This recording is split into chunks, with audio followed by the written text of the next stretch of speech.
युवा कांग्रेस प्रवक्ता चंदन राणा ने कहा कि अग्निवीर भर्ती के नाम पर हमीरपुर के युवाओं को ठगा।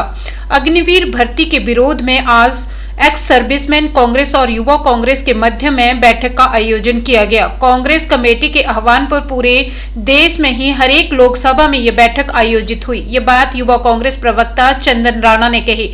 उन्होंने कहा कि युवाओं को अग्निवीर भर्ती के नाम पर ठगा गया है।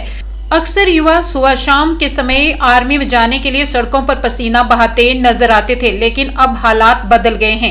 अभ्यास करते हुए युवाओं को अब नहीं देखा जा रहा है। इससे यही साबित होता है कि योजना युवाओं के हित में नहीं है। उन्होंने कहा कि कोविड के समय में जब 1.5 लाख से अधिक युवा अपना फिजिकल टेस्ट पास करके केवल नियुक्ति पत्र का इंतजार कर रहे थे, लेकिन 16 जुलाई 2022 को मोदी सरकार ने एकाएक अग्निवीर योजना, जिसे कि सेना की लंगड़ी भर्ती कहा जाता है, शुरू कर दी। इस योजना के 25 तथा 75% के आधार पर भर्ती का खाका तैयार किया गया, जिसमें 25% फौज को रेगुलर करने का प्रावधान रखा गया, जबकि अन्य को 4 साल के बाद घर भेजने का फरमान था। उन्होंने कहा कि कॉरपोरेट के इशारे पर नाचने वाली सरकार ने भारतीय आर्मी की पवित्रता को समाप्त किया है। उन्होंने कहा कि इस सवाल को सड़क से लेकर संसद तक उठाया जा चुका है। उन्होंने कहा कि जिन युवाओं ने इस सवाल को उठाया उनके ऊपर केस किए गए। कांग्रेस कमेटी के आह्वान पर देश के हर लोकसभा में एक प्रेस वार्ता का आयोजन किया जा रहा है। इसी सिलसिले में हमीरपुर में एक्स सर्विसमैन कांग्रेस और युवा कांग्रेस की तरफ से एक प्रेस वार्ता आयोजन की गई,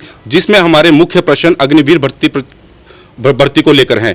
कोविड के समय जिस वक्त 1.5 लाख से ज़्यादा युवा अपना फिजिकल टेस्ट पास करके केवल अपने अपॉइंटमेंट लेटर के वेट कर रहे थे, लेकिन 16 जुलाई 2022 को एकाएक मोदी सरकार ने अग्निवीर योजना, जिसे कि भारतीय सेना की लंगड़ी भर्ती योजना भी हम कह सकते हैं, जिसे 200 साल पुरानी भर्ती योजना को निरस्त करके शुरू किया गया और उसमें एक कल्चर स्टार्ट किया गया 25-75।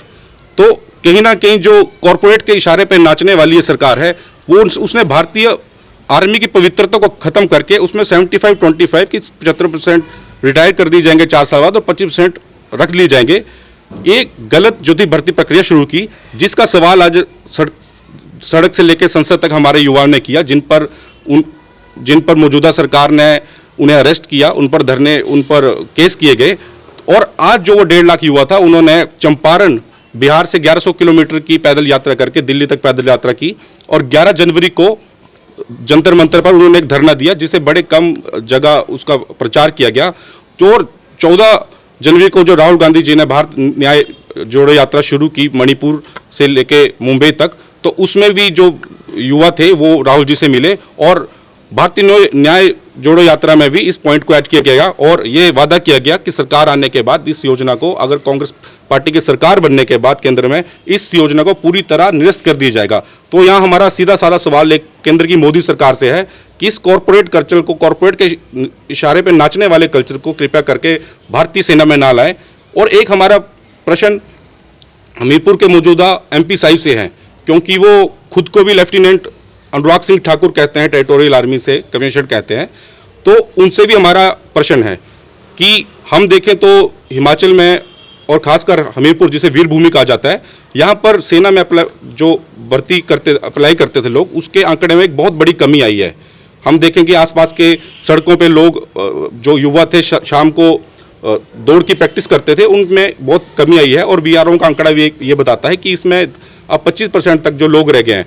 तो हमारा जो स्वघोषित लेफ्टिनेंट अनुराग सिंह ठाकुर जी हैं, उनसे भी ये सवाल है कि आपकी अग्निवीर भर्ती पर क्या प्रक्रिया है। और मेरा मीडिया से भी आश्वासन है कि जब वो यहाँ पे हमीरपुर आए तो उनसे ये प्रश्न जरूर पूछा जाए, क्योंकि उनकी एक आदत है फिरकी लेने की।